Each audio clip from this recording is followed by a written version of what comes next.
And we back. Well, I ain't back, but I'm back.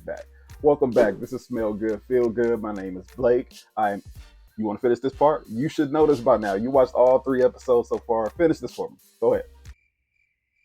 I'll do it. I am your local cologne connoisseur, your scent savant, your fragrance fanatic, your pundit of parfum, if you will. And again, we're on episode 4. That's progress, man. We made it through episode 1 through 3. We're on episode 4 now. I've been loving the feedback I've been getting on these. I really enjoy doing them.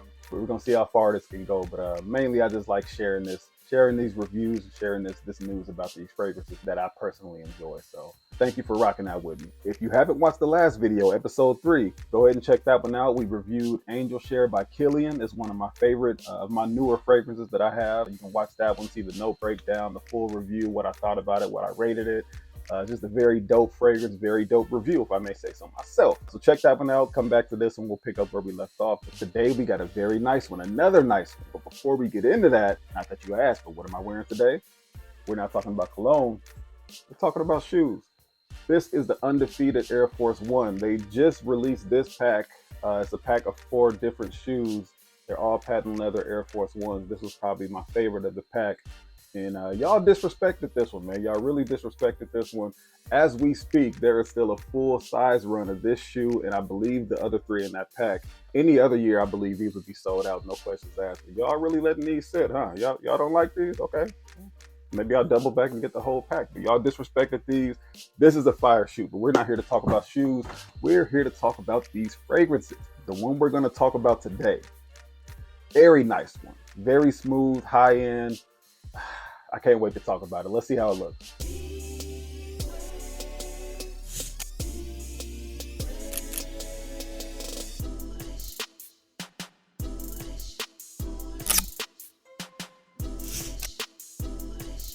MFK Baccarat Rouge 540 Extrait. This is the parfum version. They also have an EDP of this one. Not too long ago, I went to a department store in Chicago. I smelled both the parfum version and the EDP. I kind of lean more towards the parfum. I like this one a bit better. So I didn't buy it there.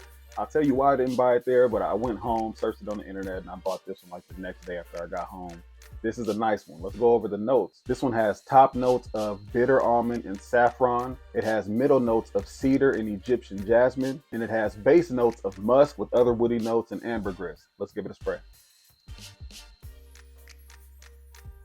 Bruh, this is fire, I promise. So what I like about this one, it has a very light, but at the same time intense opening when you first spray it. The opening is complex, it's warm, it's sweet, it's almost fruity. I mean, this one, it just really gives off an amazing first impression when you first spray it. And that sweetness, it does stick around, which I like a lot, but as you wear it and it starts to dry down, I feel like there's a woodiness and a slight muskiness from that ambergris that jumps into the forefront while that sweetness dies down. But one thing that makes this one extremely unique, and I don't see this on any other fragrance that I have, after a couple hours, that sweetness that we mentioned, it starts to slowly intensify, and I just feel like it balances very well with that woodiness and that slight muskiness that we mentioned that jumps out in the beginning. You don't see that out of a lot of fragrances. A lot of times, the top notes that you spray when you first spray it, those jump out at you. They kind of last for a little bit, and then the middle notes and the base notes, those kind of take over, and it balances or it doesn't balance depending on what kind of fragrance it is.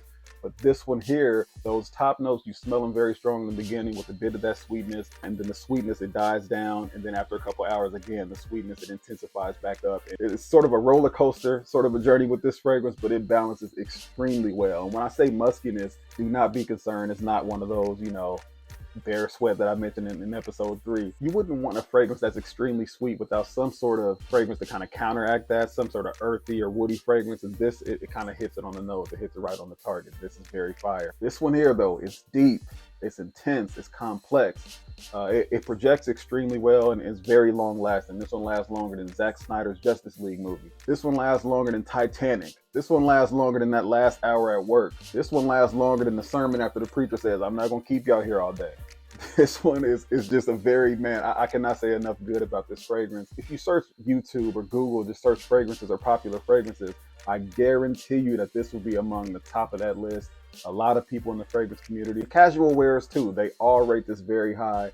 You will not be able to really understand the level of this fragrance until you smell it, until you get your nose on it. I'm not too sure where exactly you can go to get a sample of this, but just do your research. If you search the name of that MFK Baccarat Rouge 540 Extrait, you should be able to find where this is sold, where you can get your nose on it, take a sample, try it out.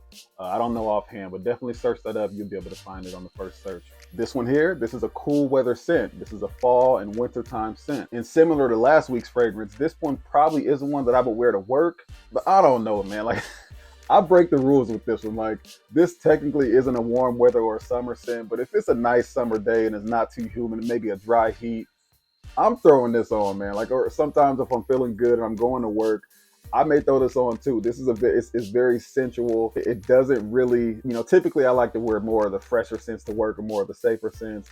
This one is very nice. It's very expensive, and that's why I tend not to wear it to work. But if I'm feeling good, I may even throw it on at work. It's not necessarily a work fragrance or a warm weather fragrance, but any given time I may throw this on just because that's how good this one is. Trust me. Retail price on this one's $435. Now chill, look. This is one that I bought deep into my fragrance journey. This is not one that you jump off the porch and get this one. It smells good. I'm pretty sure you would like it, but $435, that's not a beginner's fragrance price point. Now, I didn't pay $435. We don't have to get into what I paid for it. I'll tell you that later, but this retails for $435. This is a niche fragrance, a very high-end niche fragrance at that. So you can't be too shocked at that price point. I mean, that's just kind of how it is. $435. For this bottle, I believe this is a 2.4 ounce bottle. So, I mean, it's not a lot of juice for $435, but it's worth it. I'm telling you, it's worth it. Trust me. But again, I wouldn't suggest going right to the store and buying this one if you're not used to buying fragrances that are this expensive. There is a bit of sticker shock on that one, so you don't need to just jump right out there and get this one. It's all about priorities. Before you even think about getting something like this, are your priorities in order? Buying a $435 fragrance while that side tube's still missing is crazy. I mean, no disrespect to the hypodontia community. I'm just saying, I mean, make sure your priorities are in order before you jump out there and you buy a fragrance that's this expensive. But talking about the price point, what a lot of houses tend to do, when fragrances like this just blow up, they become popular, they become very best-selling type of fragrances. What some of the other houses do, they notice that, and they notice that price point may shy a couple people away from buying it. So what they'll do is they'll make a similar version. They'll make a dupe. What a dupe is short for duplicate. But in the fragrance community, there are a whole bunch of nice fragrances, and there are a whole bunch of other houses that make dupes of that fragrance. Whether it's a price point issue, they'll make a cheaper one. The reason that I looked into that, because I don't want to jump out there suggesting that you guys buy a $435 fragrance. So I was like, let me try out one of these dupes, see if it's a nice one. I can throw it in the video, say, hey, if you can't afford this one, or if you're uncomfortable spending that amount of money on this one, you can try this one. And with that thinking in mind, do you want to know where I ended up with that? Do you? This is called Zara For Him Red Edition. If you search online, look at the reviews for this, search it, Zara For Him Red Edition. A lot of people will say that this is a dupe of Baccarat Rouge 540 Extrait. So I got this one, I could throw it in the video, let people know that this is a nice one they can get on the side if they're not comfortable dropping all the money on that one. This one pissed me off, I'm not gonna lie. Like, this one was only $35.